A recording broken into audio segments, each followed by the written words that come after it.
Hello everyone. Can you hear me okay? Yes, I hear a weird reverb. But, thank you all for coming out tonight. We had, with some people that are present here already, a very intense day around the subject we're also discussing tonight. And I would like to thank Eva and Mark for organizing this day. Thank you so much. It was a lot of work.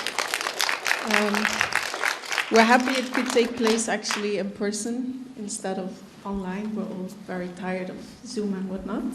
Maybe also for the people that are actually here via Zoom online. At the moment the camera is not working, so what you see is only the screen, I heard. So just imagine a little person standing in front of the screen talking to you. Let's see, I wrote some things down because we experienced a lot today, and I would like to give you a small recap of that to make you also a bit part of it as much as possible. But before that, I would also like to thank Flavia and Chris for organizing this day, this, do we call it symposium in the end? Socratic Symposium. Socratic Symposium. Thank you so much for your input and sharing of ideas, and it was very nice to organize this with you collectively. So my name is Femke Herregraven, and I'm a candidate in the Creator Doctus trajectory, the third cycle of the Rietveld. For those who don't really know what it is, very briefly, it's a practice-based PhD, but really where the making, the art, in a way, is leading. So it's not about having to, in a way, legitimize your work through theory, but really the work in itself is the research.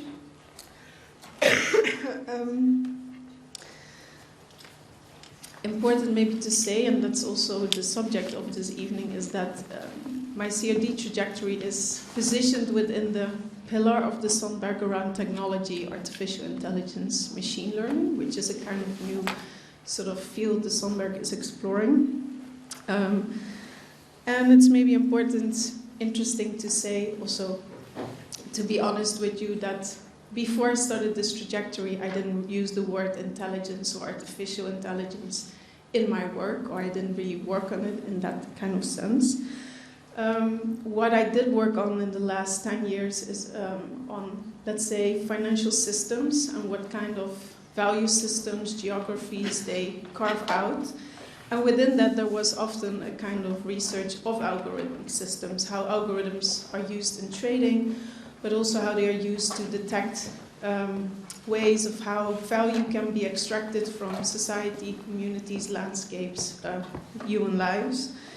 And so that was a bit my relation to the notion of algorithms, I guess you could say. And so when I started this trajectory, I was kind of also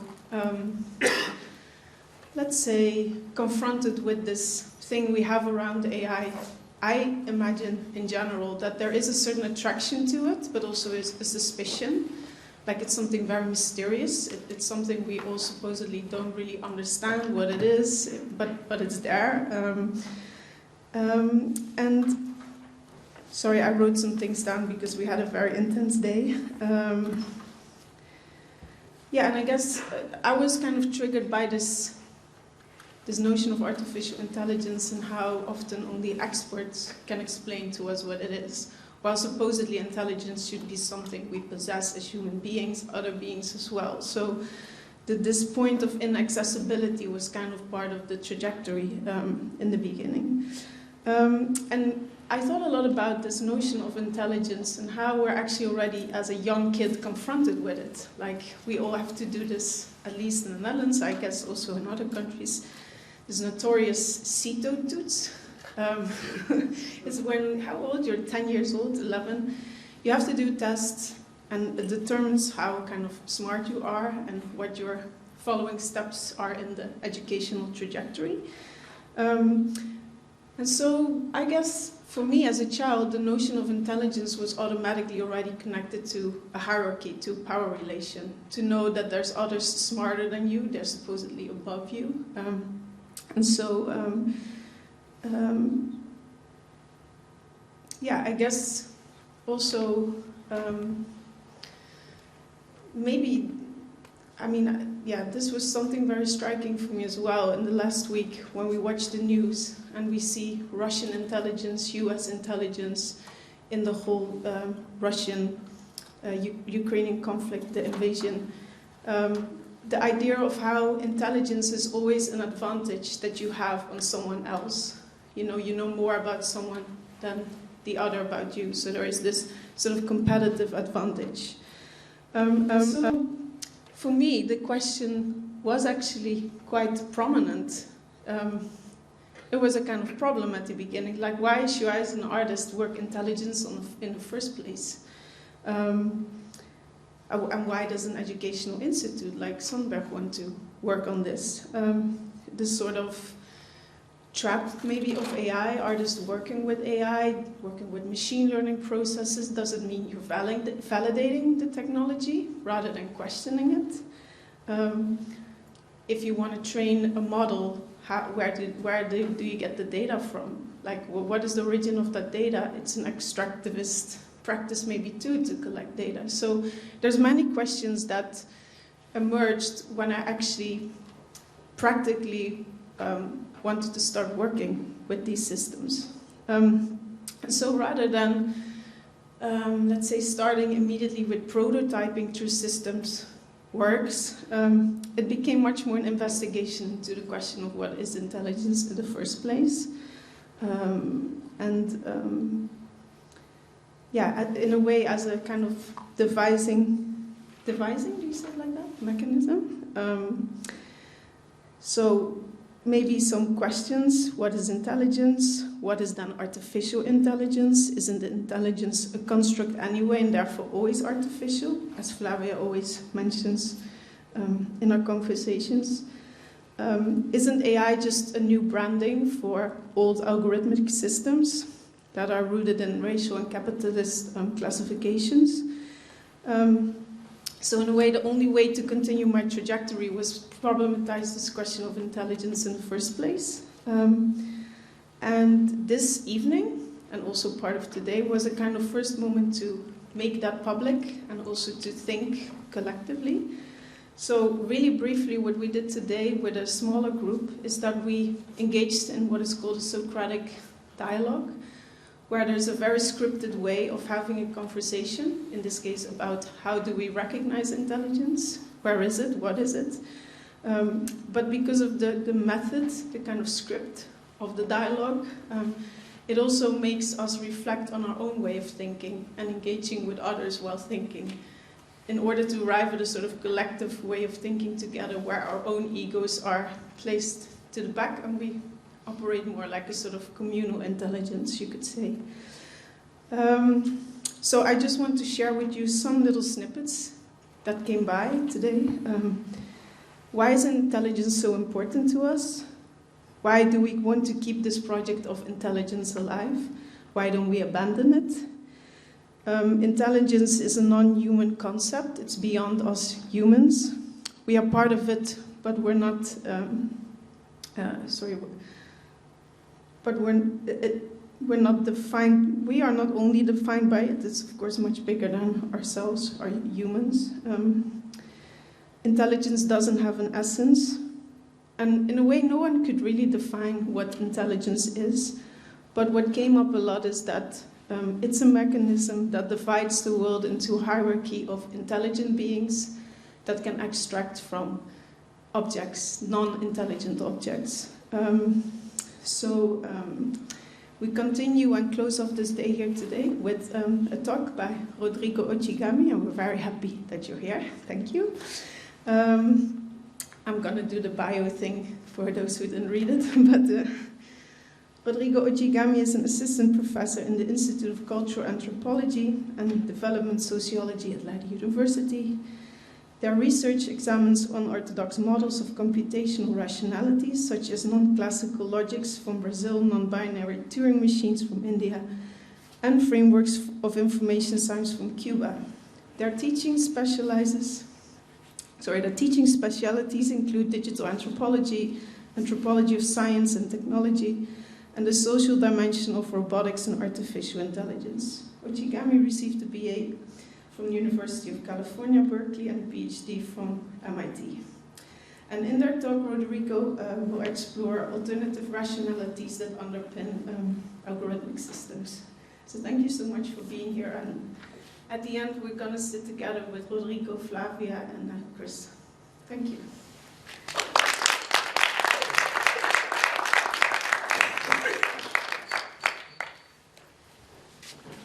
Thank you very much. Yeah, it should start. Yeah, it should start. Yeah, it starts. Now it's big. Oh. Great. Yeah. Okay. Okay. Well, thank you all very much for organizing this wonderful event, for hosting me, and for being here.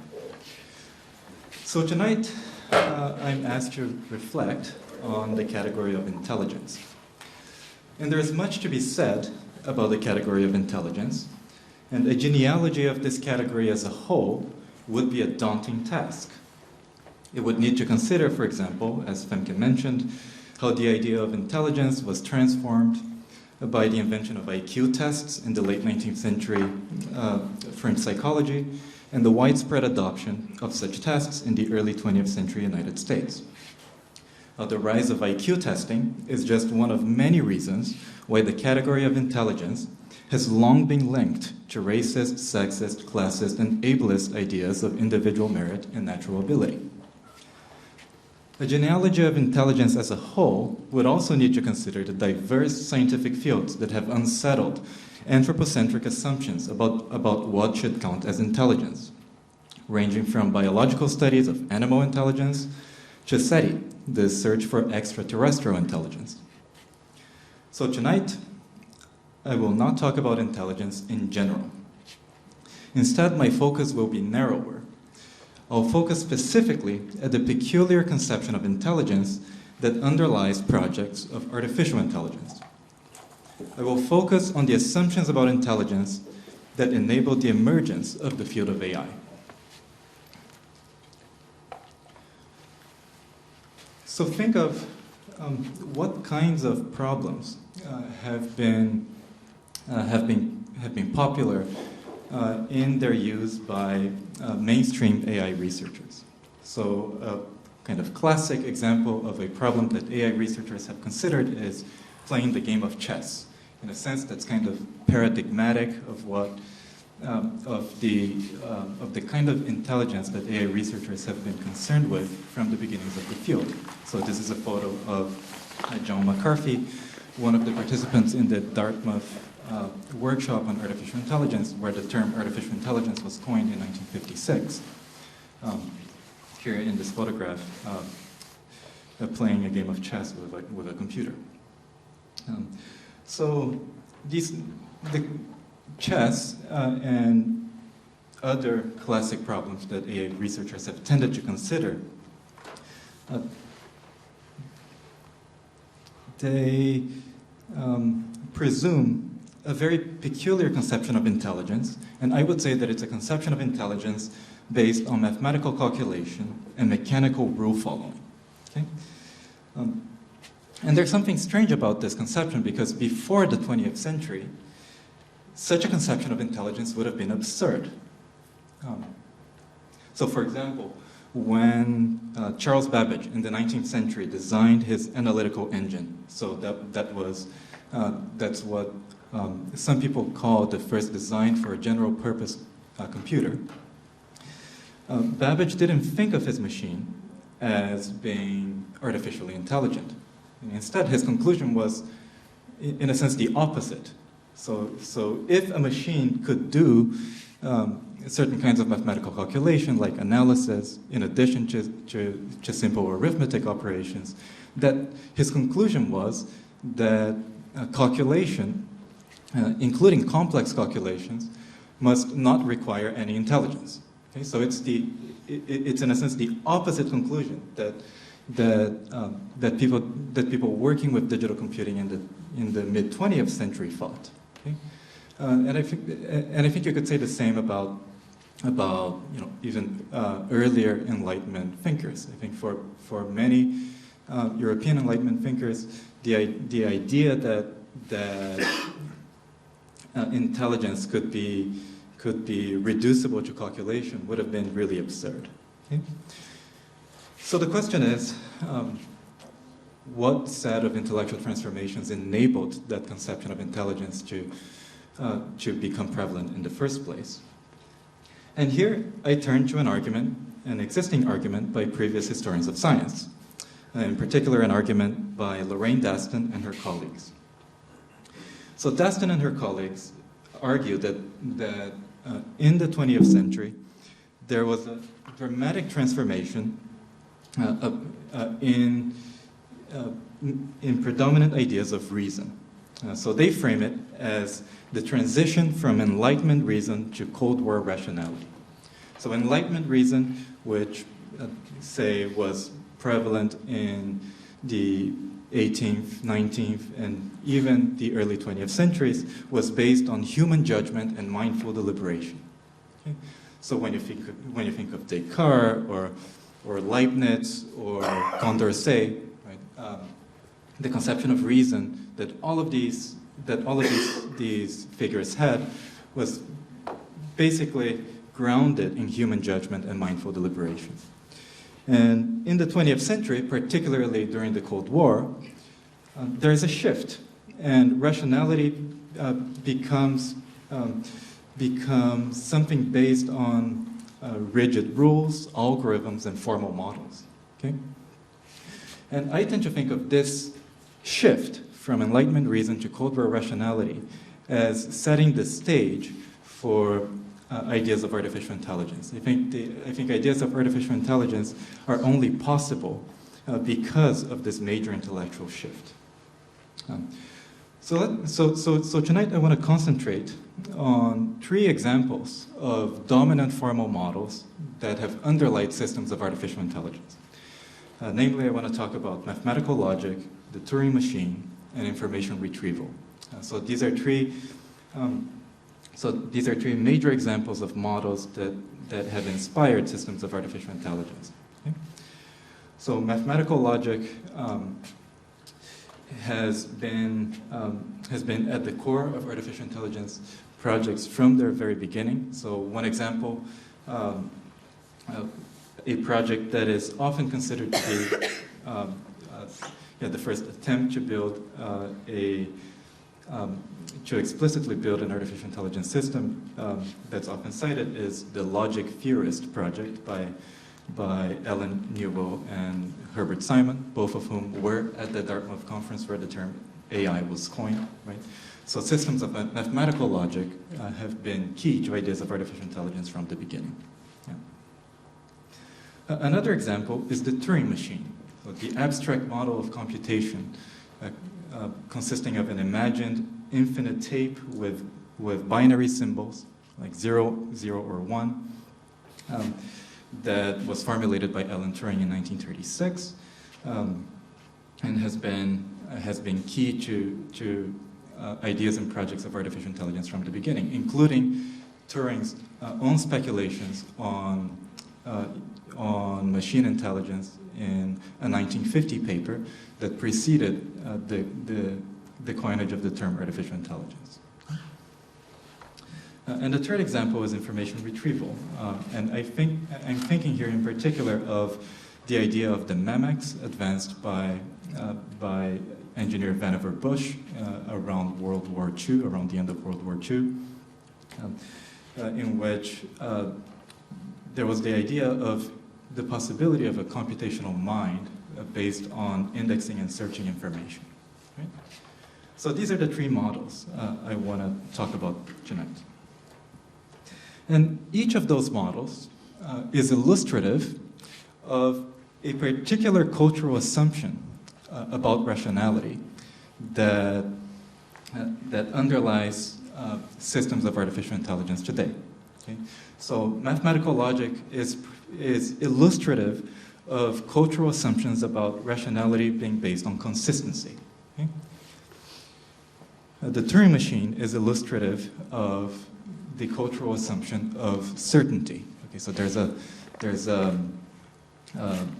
a sense in which the Turing machine gives you definite binary answers. Okay? And information retrieval is illustrative of the assumption of neutrality. Okay? So the way I'm going to approach these formal models today is not to study the dominant histories of those models. I'm not going to try to do a conventional genealogy of each of those models. And instead, I'm going to try something that I've come to call perigeneology. So instead of a conventional genealogy, which would look at the formation of models of computational rationality and intelligence as they've become predominant, I'm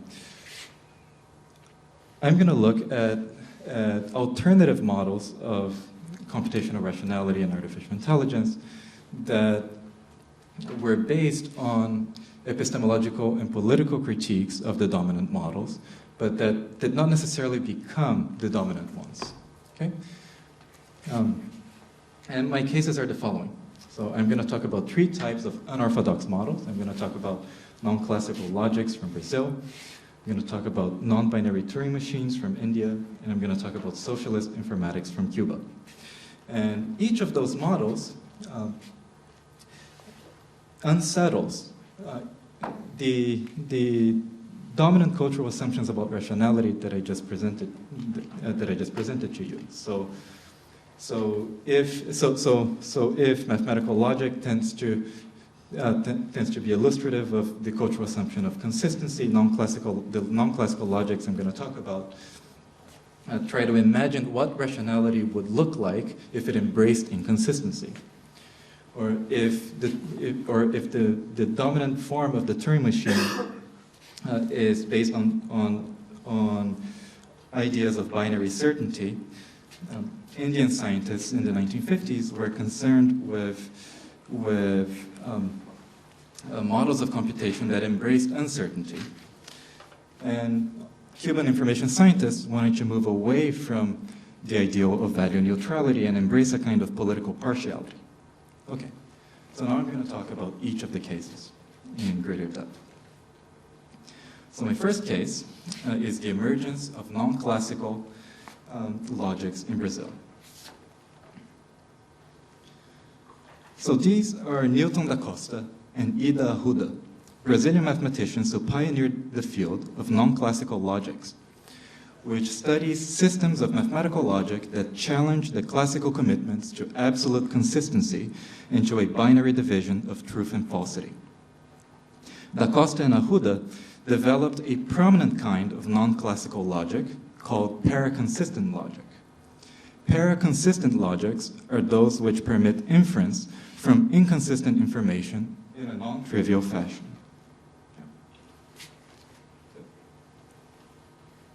Is there one? Yeah. Okay. Yeah. So, in a paraconsistent system, a proposition P and its negation not P can be true simultaneously. But this is not the case for any proposition, because if it were, the logical system would be trivial. So a paraconsistent logic is one in which only some propositions, but not all, can be inconsistent. So what motivated the creation of paraconsistent logic? Through archival and ethnographic research, including extensive interviews with Da Costa, Arruda is unfortunately dead, I found that paraconsistent logic emerged from efforts to clarify the concepts of contradiction and inconsistency in many different domains. For example, modernist art and literature. Da Costa and his colleagues were influenced by the Brazilian modernist movement. Brazilian modernists often argued that formal logic didn't apply to Brazil's contradictory social reality. So, for example, the famous Manifesto Antropófago or Cannibalist Manifesto of 1928 claimed, "We never permitted the birth of logic among us." Now, this painting by Tarsila do Amaral, which accompanied the manifesto, featured a subject with a minuscule head, representing this rejection of logic as a kind of anti-colonial statement. Da Costa and other mathematicians agreed that formal logic, at least in its classical Western form, was incompatible with the contradictions of social reality. So they wanted to formalize a mathematical logic that would permit contradictions. Now, to explore the complex manifestations of contradictions and inconsistencies in the world, Brazilian logicians engaged various academic fields beyond mathematics, including the social sciences. They believed that non-classical logics could lead to a general theory of the diverse forms of human reason described empirically by anthropologists. Early in his research, Da Costa read French ethnologist Lucien Levy-Bruhl's claims about pre-logical mentality and offered a different interpretation of the anthropological data. For Da Costa, so-called primitive societies displayed modes of reasoning that were not illogical in general, but only illogical relative to classical logic in particular. Levy-Bruhl forgot to think about other logics, Da Costa remarked to me in an interview. Well, later on, Da Costa and his colleagues would also publish reanalysis of British anthropologist E. Evans Pritchard's ethnographic studies of Zandi witchcraft and Nuer kinship, suggesting that, quote, Azandi and Nuer may be using, consciously or unconsciously, a paraconsistent logic, unquote. Paraconsistent logicians eventually came to understand their own modes of reasoning as contradictory and inconsistent. According to Da Costa, he became interested in paraconsistent logic in part because, from a young age, I had various problems of a psychological nature, and since my grandfather was a psychiatrist and my mother a great admirer of Freud, I was naturally drawn to Freud's theory to see if I could cure myself. In his studies of Freud, he noticed that in what I can call the analytical discourse, in the sense of the dialogue between the person being analyzed and the psychoanalyst, evidently there are contradictions. He then added, there are contradictions in dreams. I had many dreams, if I remember well, that were evidently contradictory. I heard things and did things that were contradictory. So I thought to myself, also on the basis of some of Freud's texts, is it possible to formalize such a discourse? Later on, paraconsistent logic would attract the attention of professional psychoanalysts. In the 1980s, Da Costa collaborated with one of Brazil's leading Lacanian psychoanalysts to formalize the, quote, logic that underlies the clinical account, at least in neurosis, unquote. They read Freud case studies such as Little Hans and Ratman, examining the subject's quoted propositions and developing a mathematical formalization of their apparent logical system. Specifically, the author sketched as a first approximation a paraconsistent propositional calculus that they named FL in honor of Freud and Lacan. They noted that FL was an unprecedented formalism, different from the other logics that already exist. The authors posited that each one of the clinical structures has a corresponding logic. Therefore, there are three fundamental logics underlying the clinical structures: the logic of the neurotic structure, that of the perverse structure, and that of the psychotic structure. Until now, however, we obtained few results in regard to the latter two, hence we limited ourselves to sketching the first. A few years after Da Costa published his first articles on inconsistent formal systems, he and other Brazilian colleagues came across the work of Russian philosopher Nikolai Vasiliev, who had proposed in 1910 an imaginary logic by analogy to Nikolai Lobachevsky's imaginary geometry. Just as Lobachevsky had advanced an imaginary non-Euclidean geometry by abandoning the parallel postulate, Vasiliev sought to advance an imaginary non-Aristotelian logic by abandoning the principle of non-contradiction. Now, besides Vasiliev, many other scholars, such as Nikolai Grot and Ivan Orlov, experimented with non-classical formalisms of logic in the late Russian Empire. Brazilian logicians discovered Vasiliev's work in part through a couple of English-language sources published around 1965 by U.S. scholars of Russian and Soviet studies. So, although U.S. scholars reviewed and translated Russian texts largely to study the Cold War enemy, their work produced an unexpected effect. they unwittingly rendered the ideas of Vasiliev accessible to Brazilian readers who came to celebrate him as a forerunner to pair-consistent logic. Arruda sought additional material on Vasiliev, commissioned translations from Russian, and tried to formalize propositional calculi inspired by Vasiliev's work. During trips to the Soviet Union, Da Costa even tried unsuccessfully to contact Vasiliev's family. Now, in Arruda's reading, Vasiliev did not believe that contradictions in our real world exist, but that these may obtain only in an imaginary world. Perhaps this belief might have been accepted as natural at the beginning of this century, but after the last development of science and mathematics, it seems not to be reliable, unquote. Arruda invoked modern physics. Some ideas advanced by Vasiliev are the same as those supported nowadays by quantum logicians who propose the use of many-valued logic for a quantum logical approach, unquote. Latin American logicians and their collaborators would use pair-consistent logic for reasoning about inconsistencies in physical theories, especially conflicts between classical and quantum principles.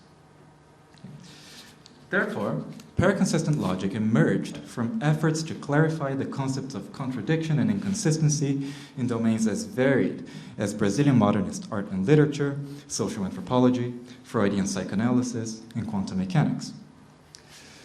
Well, for the logicians who advanced the concept of pair-consistency, classical logic, in the dominant form that it's taken in logic research, classical logic is not universal, but highly particular. It is merely one of infinitely many possible forms of logic. Moreover, classical logic does not reflect the patterns of reasoning of any actual human being. Actually existing rationalities are always pair-consistent, whether the subjects are scientists or lay people, sane or neurotic, Azandi or British. In this sense, the pair-consistent logicians advanced an alternative universalistic project of their own. Their para-universalism maintained the positive assumption that logical formalisms could capture the foundations of rationality. But it moved beyond the original project by turning away from a normative ideal of scientific thinking and toward a radically inclusive description of the endlessly plural manifestations of human reason. Okay, so that's the story of mathematical logic. Now let's move to a different case about a different type of model from around the world, from a different part of the world, in particular from India in the aftermath of its formal independence from British colonial rule. This story happened at the Indian Statistical Institute in Kolkata, which had been founded and long been directed by Bengali statistician P.C. Mahalanobis. In the Institute's first decades, the pages of its journal, titled Sankhya, featured many statistical studies on vital questions of food and population, which gained renewed urgency in Bengal after the famine of 1943. In a quest for a rational food policy, Mahalanobis and workers at the Institute pioneered random sampling techniques in their surveys of the production of crops, such as rice and jute. After India became formally independent from British rule, Mahalanobis became increasingly involved in national planning for the government of Nehru. Upon his election to the presidency of the Indian Science Congress in 1950, Mahalanobis gave a presidential address explaining why modern statistics was crucial to the development of the new Indian nation. Computers became crucial to this vision of a rational post-colonial nation. In the early 1950s, driven by the imperatives of national planning and development, Mahalanobis embarked on a quest to import or manufacture India's first digital computers. By 1953, the Indian Statistical Institute's electronics division had designed an analog machine that could solve simultaneous linear equations of up to 10 variables, made from materials salvaged from Second World War surplus in scrap heaps. Nehru came to see the machine, and Mahalanobis stressed that we have built it ourselves.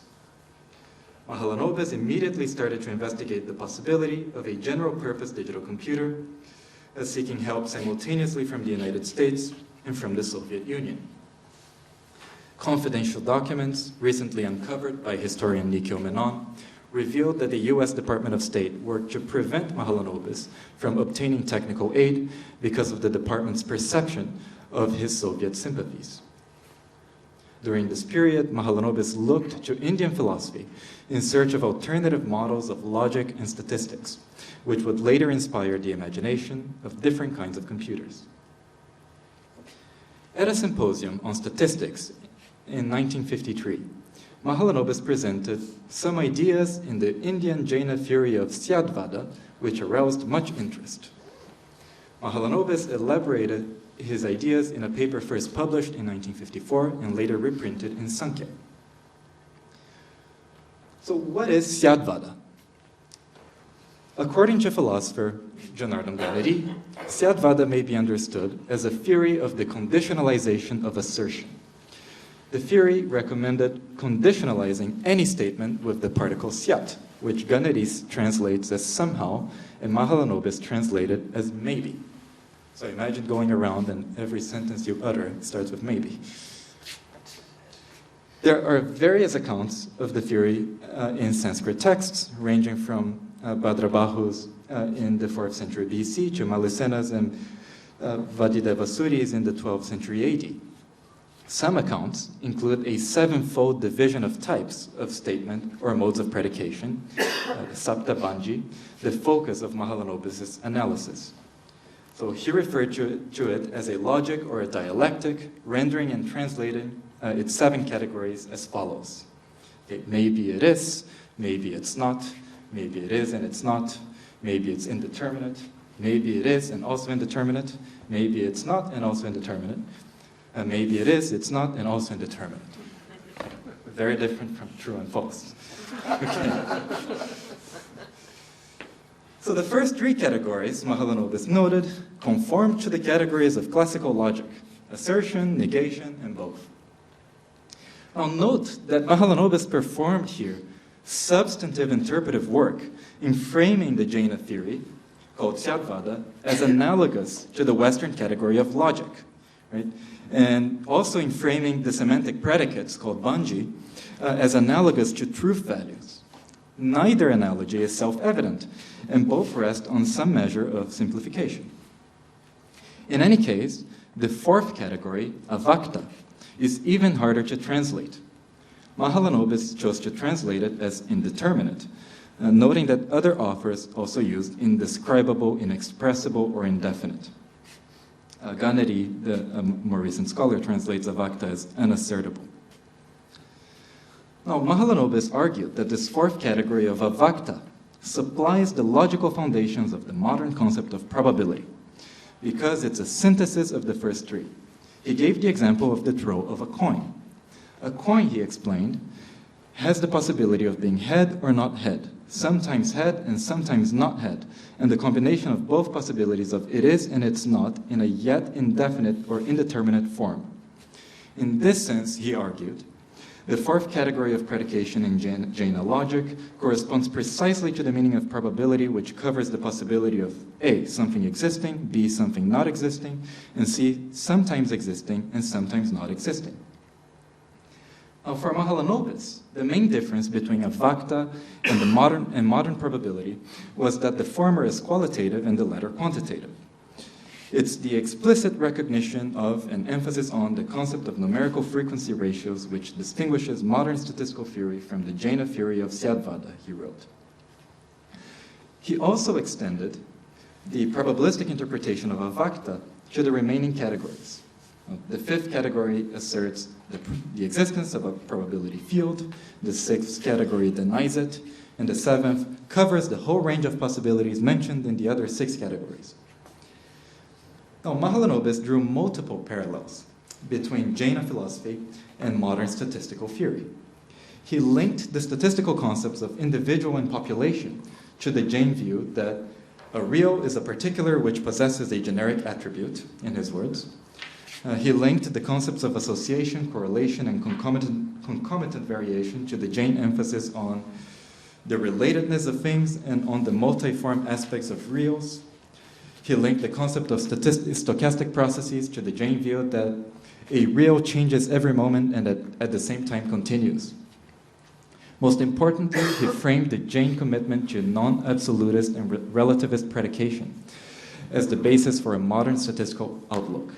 In his words, all predication, according to Shiatvara, has a margin of uncertainty which is somewhat similar to the concept of uncertain inference in modern statistical theory. But Jain philosophy was more than a mere precursor to existing concepts and theories. It would soon become the basis for rethinking formal models of computation anew. In particular, the theory of Shiatvara would inspire an effort to imagine a non-binary Turing machine, replacing binary logic with a sevenfold system of predication. This line of work, initiated by Mahalanobis, was advanced in collaboration with British biologist J.B.S. Haldane. Many Western scientists visited India, especially the Indian Statistical Institute, in the aftermath of independence. One example is Norbert Wiener, a founding figure of cybernetics, who imagined that India could become the site of a scientifically advanced and technologically automated future, since Nehru could follow, in his words, an alternative path to industrialization through the early introduction of the automatic factory. But Haldane went further. He didn't just visit India for a semester or a year. He moved permanently, becoming a professor at the Indian Statistical Institute and eventually an Indian citizen. This move was linked to his anti-colonial politics. In 1956, days after the United Kingdom, France, and Israel attacked Egypt in an attempt to seize control of the Suez Canal, Haldane resigned from his post at University College London. He told the Times newspaper, "I do not want to be a citizen here any longer because Britain is a criminal state." So he moved to India, studied Sanskrit, and joined Mahalanobis in rethinking Jainism through the lens of mathematics and computation. In 1956, a few months before Haldane announced his departure from England, India's first digital computer, manufactured by the British Tabulating Machine Company, arrived at the Indian Statistical Institute. The institute also expected to receive a larger Soviet computer, the Ural, the same year, but shipping was delayed. Mahalanobis still hoped to build a digital computer indigenously. Imported computers were only a transitional step. Ultimately, he wanted Indian scientists and engineers to, in his words, design and build an electronic computer to suit our special needs. So, what would such a computer look like? Haldane imagined one possible answer to this question. He envisioned a non-binary computer based on the sevenfold system of predication from the Jain theory of Shiatvara. Existing digital computers, whether British or Soviet, were based on binary logic. Electronic calculators, Haldane noted, are based on the simplest of the finite arithmetics, namely arithmetic modulo 2, which have only two elements, 0 and 1. This had been the case since the earliest digital computers, such as the ENIAC, completed in 1945. Turing's mathematical model of computation, which he had called an automatic machine in his 1936 paper on computable numbers, and which has since become known as the Turing Machine, also assumed binary operations. It consisted of a memory tape divided into discrete cells, each of which could contain one of two symbols, 0 or 1. Without citing Turing's paper, Haldane described the possibility of undecidable problems that paper had demonstrated. Nevertheless, it's possible to provide such a machine with an instruction to which it cannot give a definite answer. It's said that some such machines, when given an instruction equivalent to one of the paradoxes of Principia Mathematica, come to no conclusion, but print 10101010 indefinitely. Perhaps Jain philosophy could help. Haldane imagined that the category of avakta could encompass the result of such undecidable problems. Haldane envisioned a machine that would support avakta in addition to 0 or 1 and 1. Clearly, a machine could be designed to print avakta in such a case, he supposed. Haldane concluded such a machine could give any of 7 responses: 0, 1, avakta, 0 or 1, 0 or avakta, 1 or avakta, 0 or 1 or avakta. In effect, this is a non-binary Turing machine inspired by the Jain system of sevenfold predication. After envisioning this machine, Haldane used the theory of Shiatvara to imagine more complex models of human physiology and animal behavior. Cybernetics and Jainism came to be seen as allied projects. Haldane discussed attempts at logical classification of animal behaviors and noted that those attempts, including his own, he was a biologist, also frequently lead to a separation of 2 to the nth power minus 1 types, resembling the Jain sevenfold division, since 7 equals 2 cubed minus 1. Haldane appreciated that, like himself, a Jaina can hardly object to regarding human predication as a special kind of animal behavior. He was alluding to ahimsa, the Jain principle of nonviolence towards all living beings. So Jainism, like cybernetics, ostensibly challenged sharp distinctions between humans and other animals. And a Jain-inspired cybernetics, adopting the theory of Shiatvara and its sevenfold system of predication, in Haldane's view, might better account for the complexity of the physiology and the behavior of all living beings. Okay, so that was the story of the non-binary Turing machine. Now, I've given examples of very theoretical and abstract fields of computing. Now let me talk about a third case, about a more practical and applied field, the distinctive field of information science as it developed in post-revolutionary Cuba. What happens the day after the revolution? One answer is the reorganization of the library. In 1919, Lenin signed a resolution demanding that the People's Commissariat of Enlightenment immediately undertake the most energetic measures, firstly to centralize the library affairs of Russia, secondly to introduce the Swiss-American system. Lenin presumably referred to the organization of the European libraries he had observed during his exile from Russia in the early 1900s. By imitating the so-called Swiss-American system, the Bolshevik leader hoped to create a single state system of centralized control over the distribution of books and the development of collections. 4 decades later, Cuban revolutionaries also recognized the importance of what Soviet leaders like Nadezhda Krupskaya had once called the struggle on the library front. In the aftermath of the Cuban Revolution in 1959, Fidel Castro appointed librarian Maria Teresa Freire de Andrade as the new director of the José Martí National Library in Havana. A lesbian and longtime dissident who had been exiled and jailed by the previous regimes, Freire de Andrade had long been concerned with the politics of librarianship. In the 1940s, she had articulated her vision of a biblioteca popular, a popular library, distinct from a merely public one. Whereas the public library may be a rather passive one, where the book stands still on its shelf, waiting for the reader to come searching for it, in her words, the popular library is eminently active, as it makes extensive use of propaganda and uses different procedures to mobilize the book and make it go in search of the reader. After the revolution, Freire de Andrade and her staff began to enact this vision.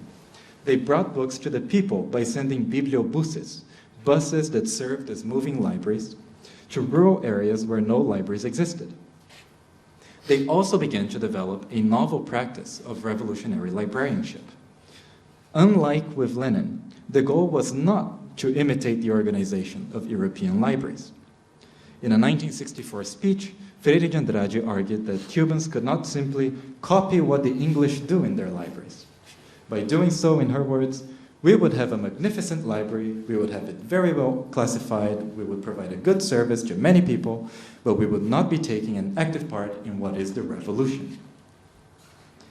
So how could librarians take an active part in the revolution? One answer was to gather and index materials that had been excluded or suppressed from library collections in the pre-revolutionary period. For example, the publications of the clandestine revolutionary press of the 1950s. But librarians also became involved in a broader revolutionary project, Cuba's effort to build its own computing industry and information infrastructure. This project ultimately led to a distinctive new field of information science, which inherited the revolutionary ideals of Cuban librarianship. Both the revolutionaries and their enemies recognized that information technology would be a strategic priority for the new Cuba. A former IBM executive recalls that all of the foreign enterprises had been nationalized except for IBM Cuba, since the Castro government and most of the nationalized companies were users of IBM equipment and services. But from 1961 to 62, IBM closed its Cuban branch, and the US government imposed a trade embargo that prevented Cuba from acquiring any computer equipment. This meant that Cuba would be forced to develop its own computing industry with help from other socialist countries in the Soviet-led Council for Mutual Economic Assistance, the COMECON. Between 1969 and 70, a team at the University of Havana created a prototype of a digital computer, the CID-201, as well as an assembly language called LEAL, short for Lenguaje Algorítmico, algorithmic language, an acronym that also means loyal to the revolution, perhaps. The design of the CID-201 was based on the schematics found in the manual of the PDP-8, a computer manufactured by the US-based Digital Equipment Corporation. Now, because of the US-imposed trade embargo, the Cuban team could not buy the necessary electronic components in Europe. They tried and failed. But eventually they succeeded with the help of a Cuban man of Japanese descent who worked as a merchant in Tokyo in bringing the components from Japan hidden inside more of 10 briefcases. Well, Cuban mathematicians also wrote a computer program in Leal for playing chess. One of the CID-201's engineers recounts that the computer even played and lost a game against Fidel Castro. Starting in the 1970s, Cuba manufactured thousands of digital computers and even exported some computer parts to other COMECON countries. Actually, one quote from that engineer is, Fidel didn't like to lose in anything. The rise of digital computing transformed Cuban librarianship. Freire de Andrade welcomed the digital age, paraphrasing Marx and Engels to analogize computing to communism. A specter is haunting the informational world, the specter of the computer. And let's be pleased that this circumstance has come to move our field of librarianship, giving us a challenge that makes the field even more interesting than it already was by itself. Cubans studied the techniques of informatics mostly with Soviet textbooks translated into Spanish. They combined the computational methods they learned from these books with the revolutionary ideals of Cuban librarianship.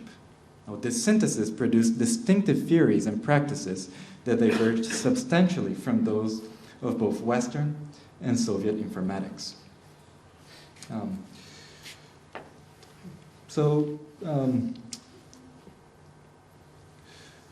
One example is to consider the concept of information loss, which was a staple of mainstream informatics textbooks.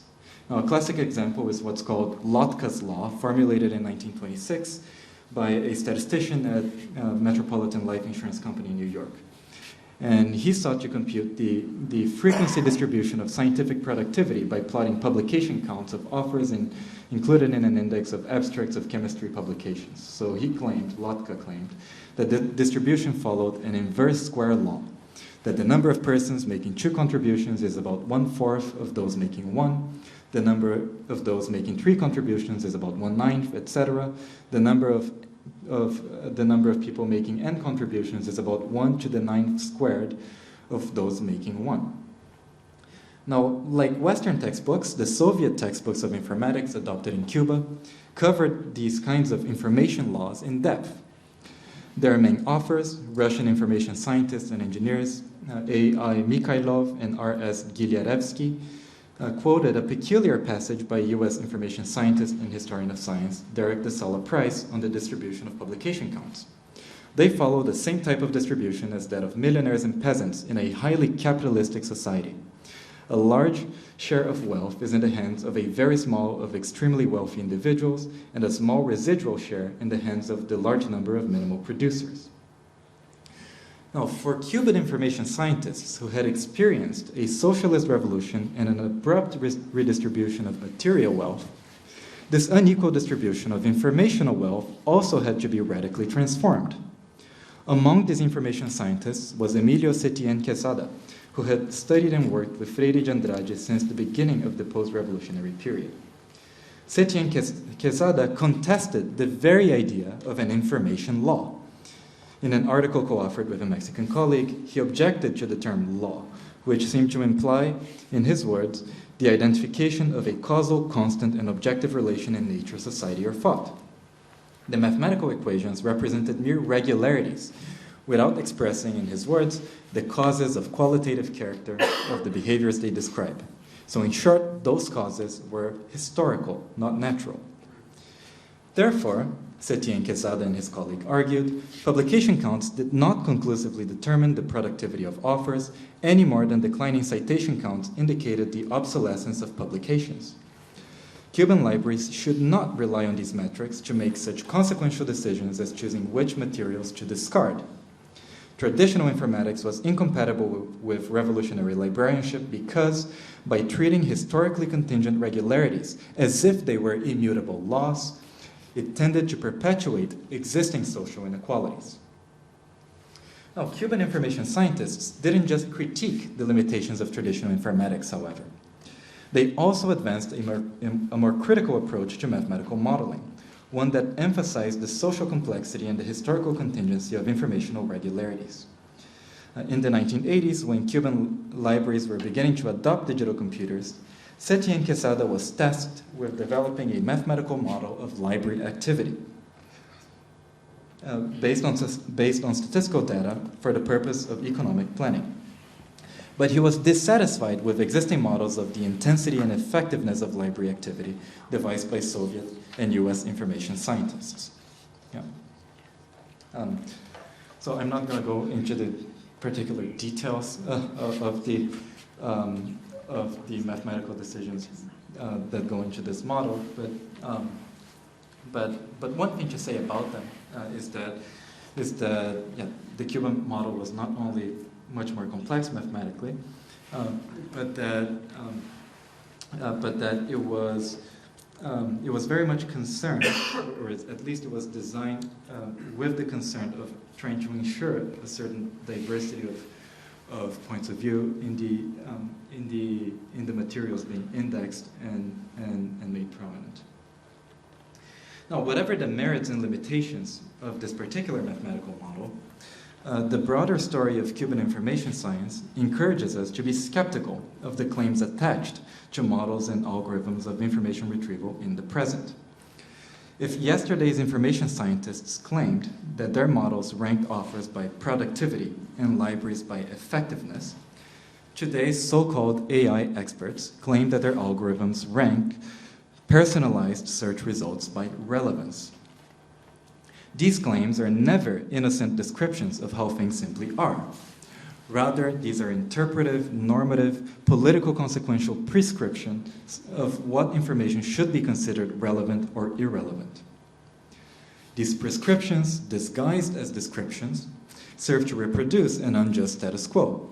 So just as print publications should not be deemed obsolete and discarded from library collections on the basis of citation counts, online information should not be deemed irrelevant and ranked low in search results on the basis of click-through rates and ad revenues.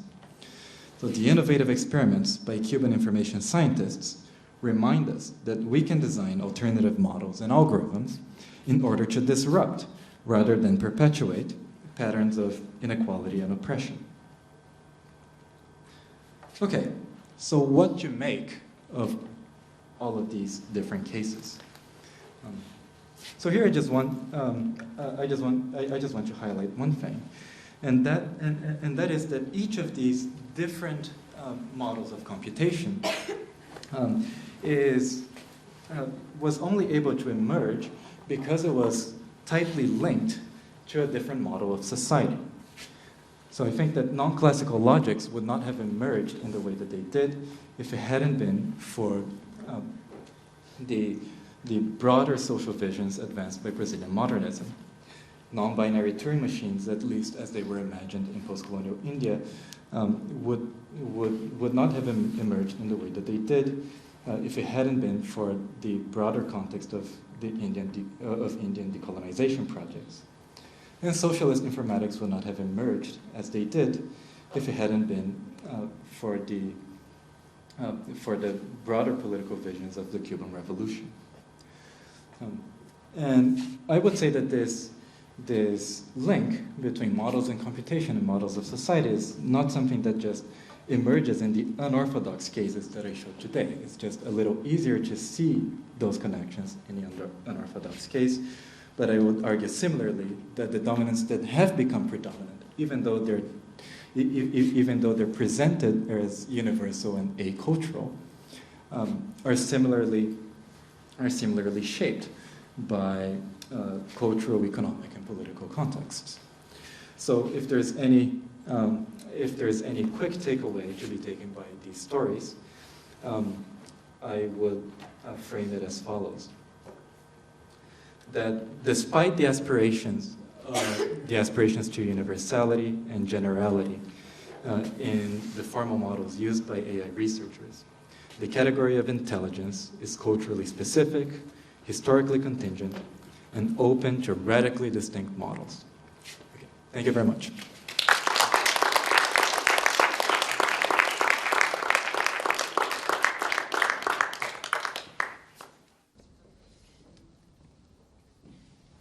Good evening, everyone. I think what we wanted to do at the end of this day is really welcome questions from you all for us to conversate about in any way you would be interested in continuing our thinking together. So, are there any questions? It's kind of a hard start. No, it's a difficult start always. A difficult start to just. I can ask a question. Oh, yeah. I would like to. Just for the live stream. Yeah, the live stream. Oh, let's read. Okay, thank you. I'm not going to do a long question. Okay.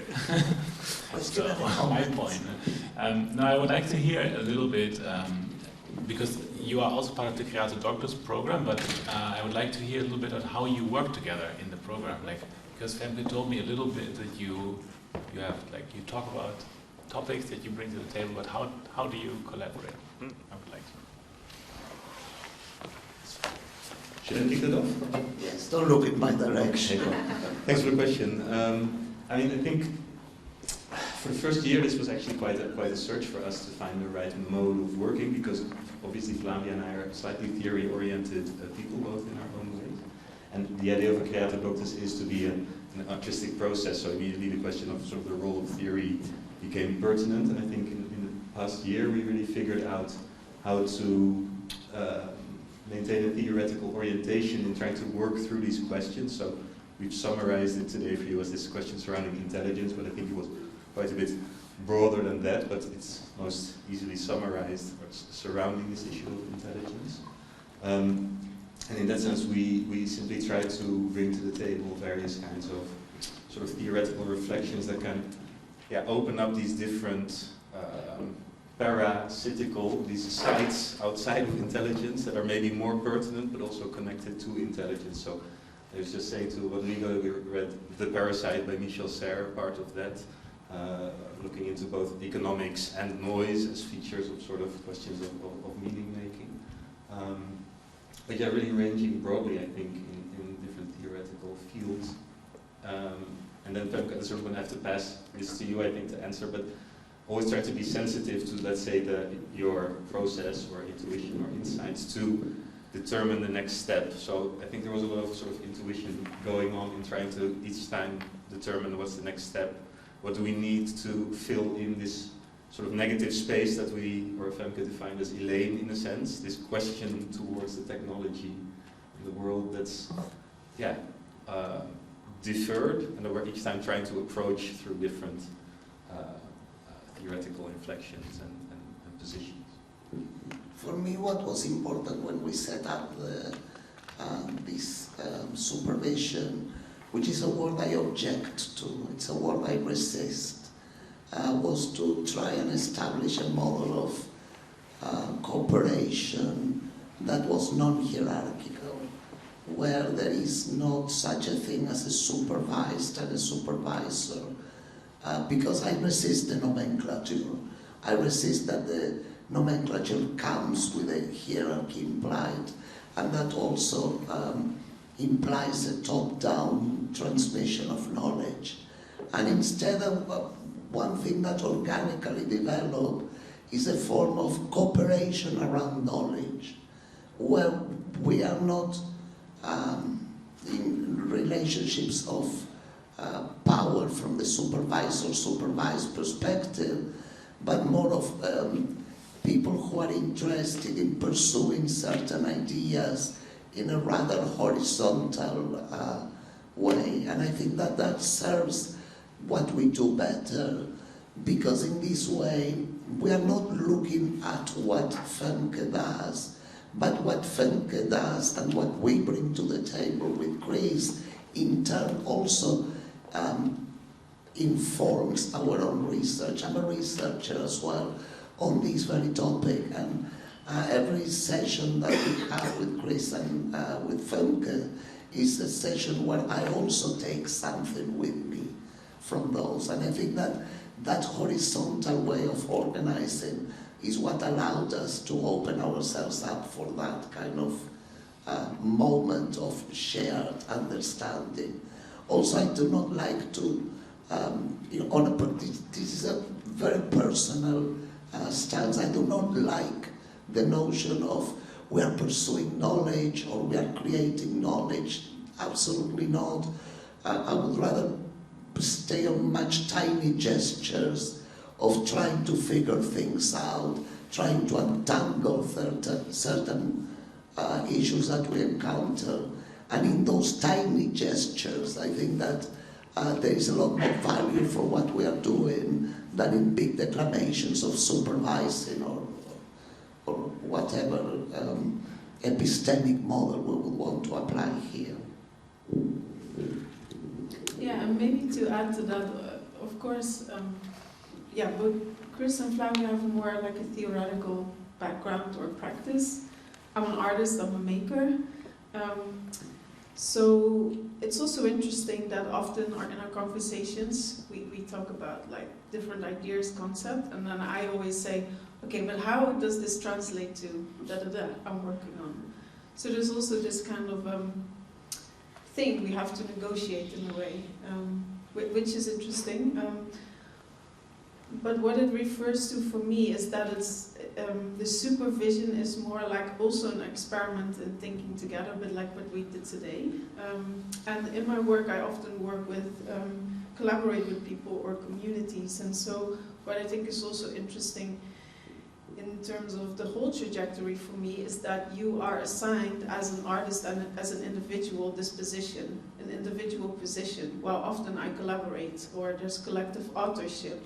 And so it's also how do we include that in these kind of academic, if you have a more traditional PhD, or this kind of artistic, practice-based trajectory? How do you incorporate that collaboration and the fact that it's not a single person, but the understanding of things comes from a group?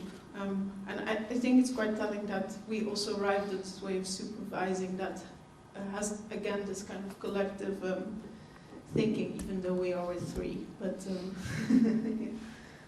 yeah, just to add.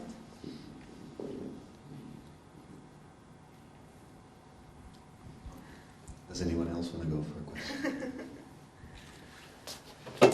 Should I ask or go? Now I started, right? Just to hark back on the lecture of Rodrigo, I was very interested in your concept of parageneology, the idea to basically have a secondary or different type of genealogical idea about how knowledge is arrived and distributed.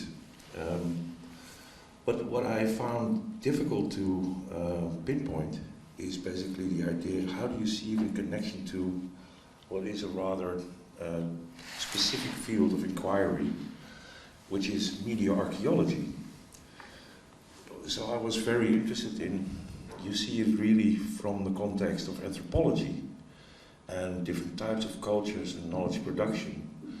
But in what way do you see or consider your practice as being media archaeological? That's a great question. Media archaeology is not a term that I've used to describe my own work, but certainly in order to do work along a perigenealogical line, because the archival records that you're working with, right, are about projects and visions that often have been historically marginalized, or that did not become predominant. You're very often in a situation where the records have not been preserved, and the main actors are not are either unknown or underknown. Right? So for example, in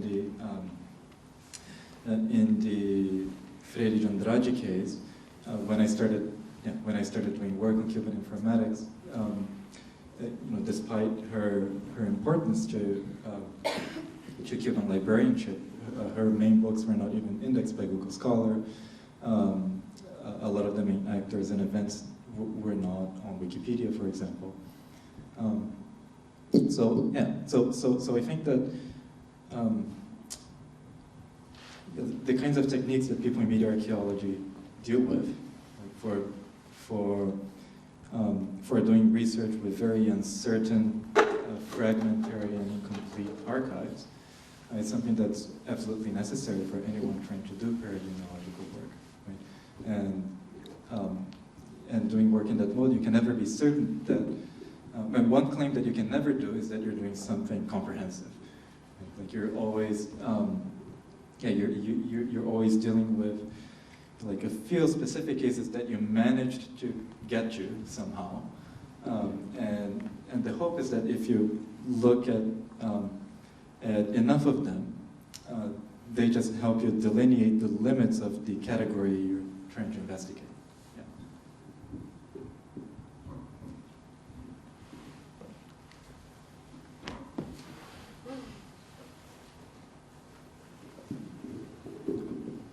I'm going to jump in on the question then for you, Rodrigo.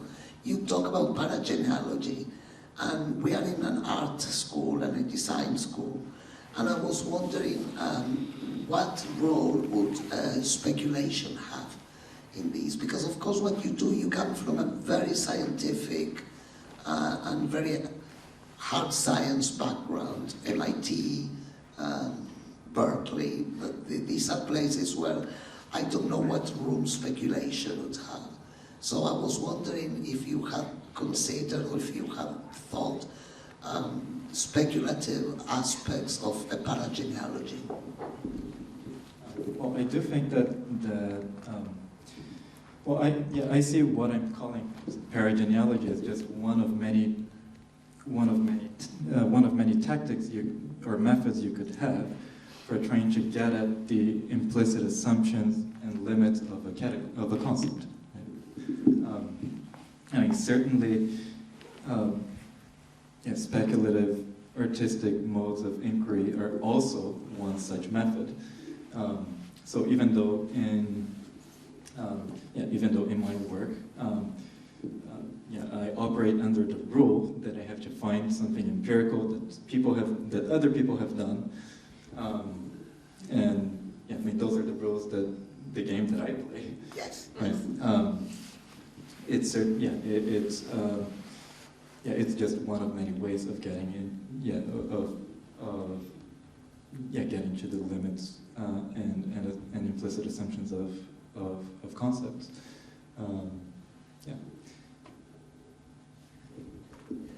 I was thinking of Afrofuturism as a discipline and a speculative one, but also rooted in the historical, no?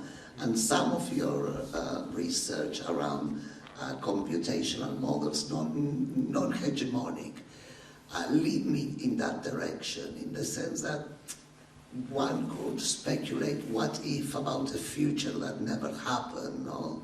Through these models. What if these models had become the hegemonic way? So that's why I was interested in the speculative aspect of the research that you do, no? Imagining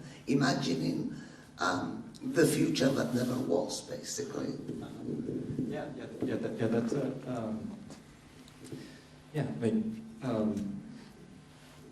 Afrofuturism is the maybe the example for that.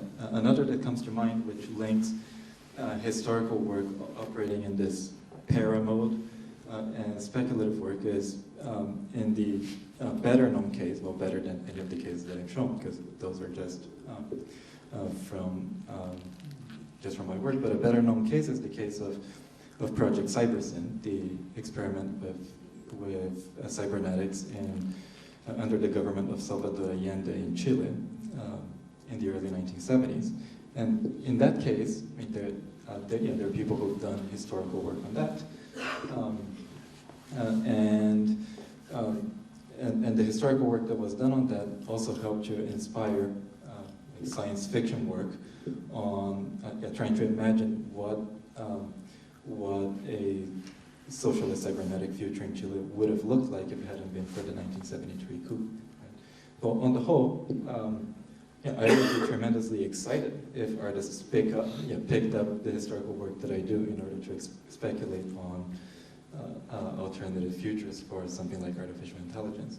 So even if like, my own work is operates tightly under those rules. And, of course. Yeah. And I must say, the speculative side is not something that I can do. At least not for public consumption.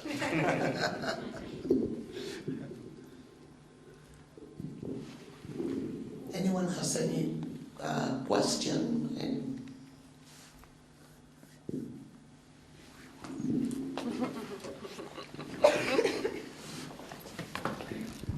Thank you. I wasn't here for the first part of the day, so forgive me. I'm going to sort of, in the spirit of this conversation, I'm going to ask a question to Rodrigo. I was wondering whether the concept of validity, whether you've thought about this at all in terms of thinking about parallel genealogies. In particular, I'm thinking about, as ethnographers, right, anthropologists, we're constantly in the position to justify our knowledge production, our epistemological commitments to dominant paradigms, usually coming from the hard sciences or experimental psychology, etc. And I'm wondering whether there are sort of parallel histories to the concept of validity, and particularly within the context of like scientific discourse, and sort of this idea of kind of staking a claim on scientific authority, which seems to be very wrapped up in the kind of work you do, and sort of expanding our also historically contingent notion of science and what that stands for. Yeah, I think that it's certainly possible to study in a kind of perigeneological mode a concept like validity. And I think that maybe in a long-term future, it's something something along those lines is something that I would like to do. Right? I think that the kinds of cases that you saw for the project now, could be seen as cases grappling with rationalism in one way or another. And I think in the long term, I would like to operate in a perigenealogical mode to think about empiricism as a kind of complementary project. So I think unorthodox scientific practices regarding questions of validity and empiricism are very much possible. I don't know exactly what that would look like at this moment, but that is something that I'm very interested in.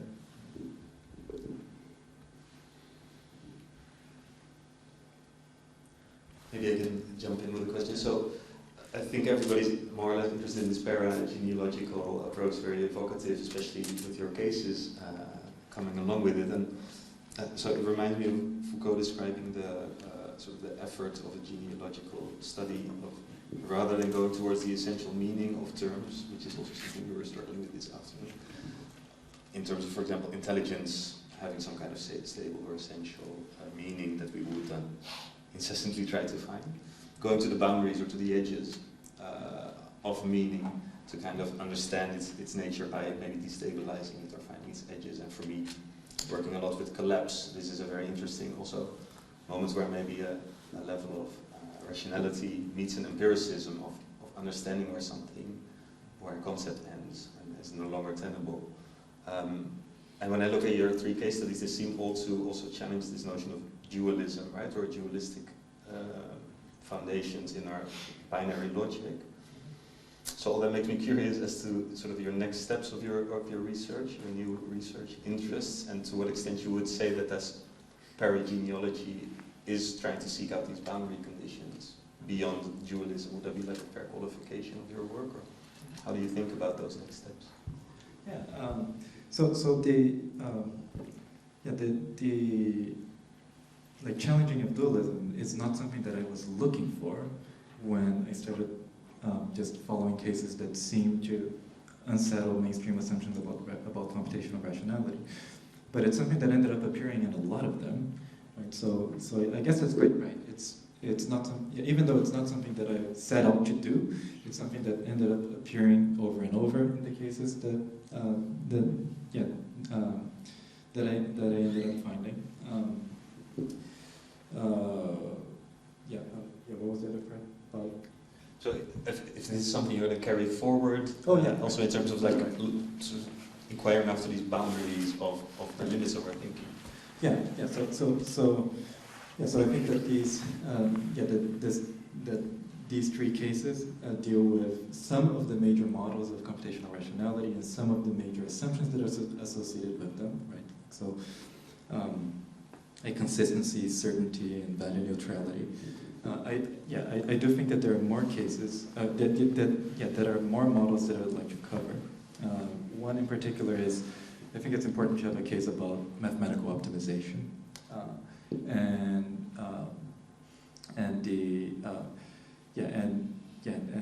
assumptions regarding utilitarianism and maximizing utility. I think that I'm very much like on the look for a case about that. It will probably have to do with macroeconomic modeling and climate change. So I think that there are still some cases to be able to claim that at least the major kinds of models and assumptions are covered.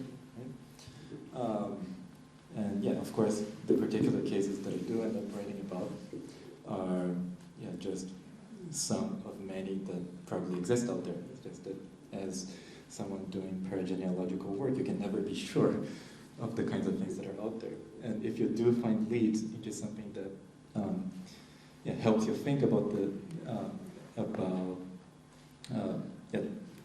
a certain aspect of the limits of a category, then that's already a lucky find. Okay.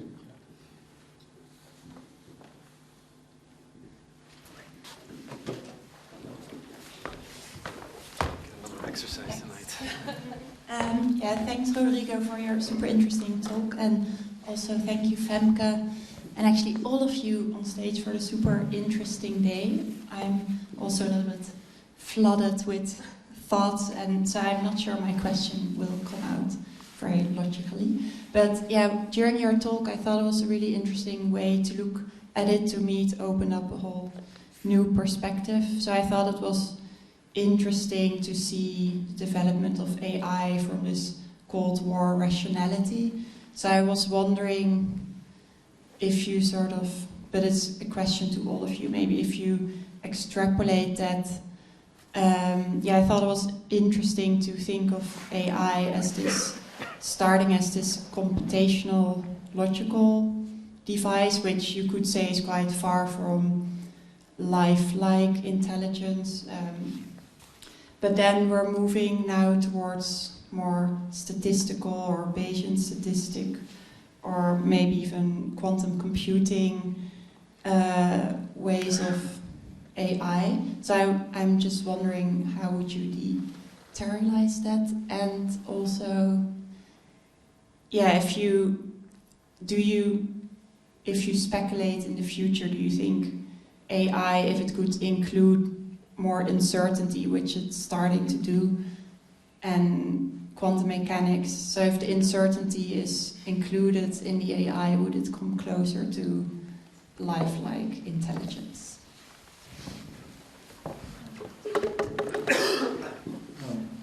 Yes, I think that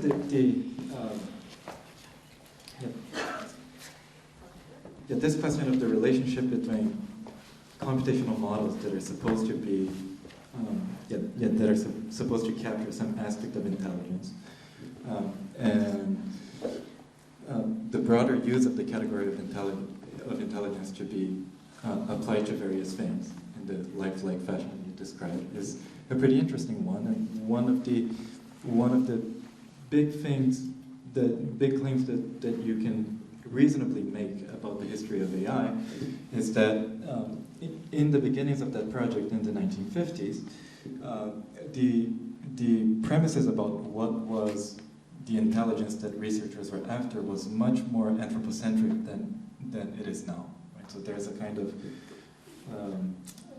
since the 1950s, there's a kind of gradual abandonment of the human exemplar as the imagined intelligent figure that underlies aspirations to artificial intelligence. And I think that in many other scientific fields, there is a kind of an attempt to have a rupture with anthropocentric assumptions. I think biology, the animal intelligence discussion is one of those. And as I said, the SETI, Search for Extraterrestrial Intelligence, people also grapple with coming up with a definition of intelligence that would be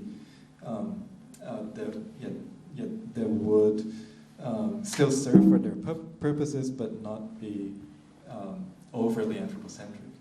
I think that this is a tension that is certainly there. Yeah.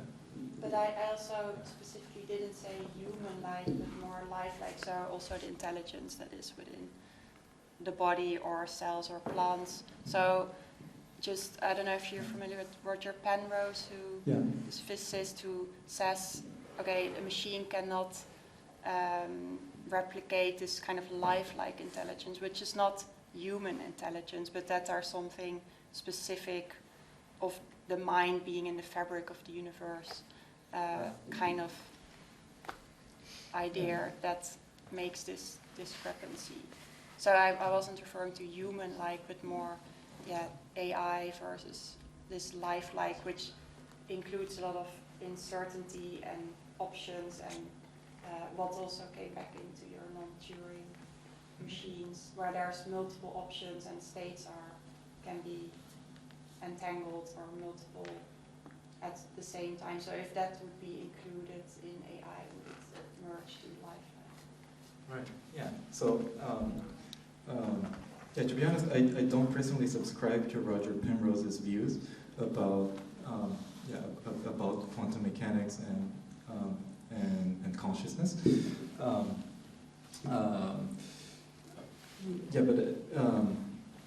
I think that the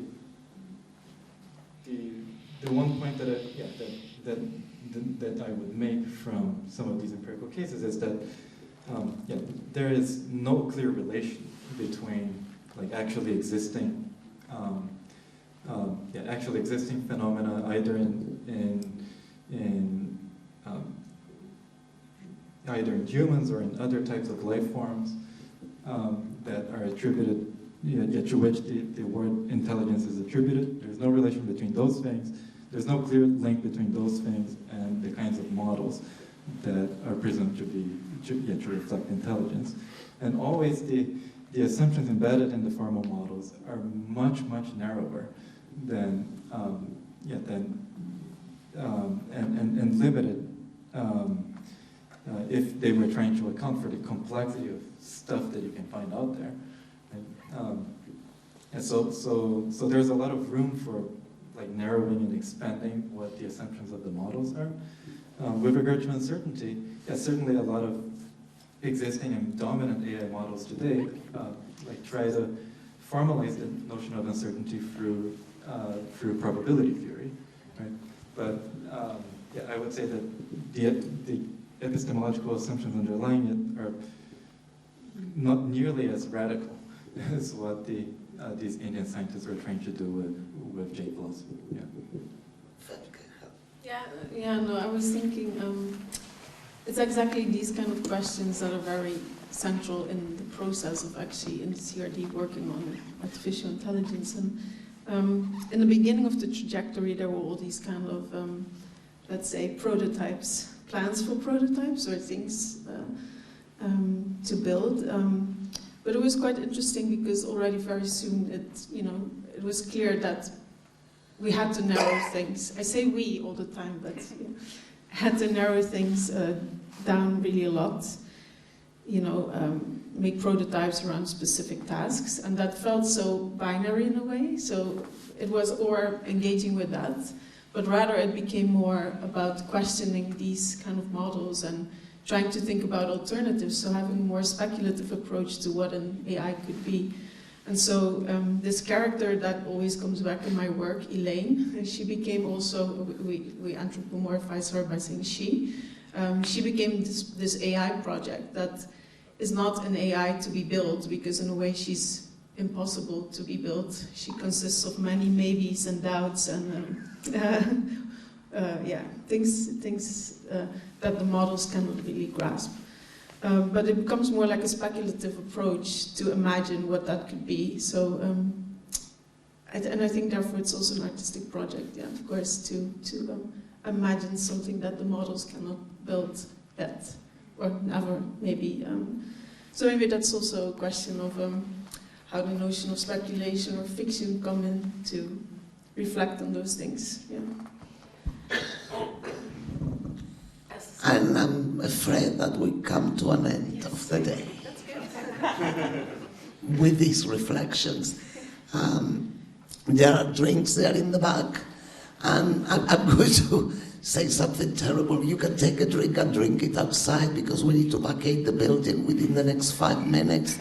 And our darling Eva and Mark, I don't know where is Mark there, who have made all of this possible, also have to do the last finishing touches for the evening. So let's drink our things outside.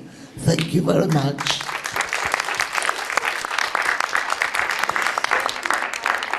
And one last note, if you're very interested in what has happened today and you would like to stay up to date on future events that we organize around this topic, then I will put my laptop up there. You can give your email address and write it down so that we can keep you updated. Thank you.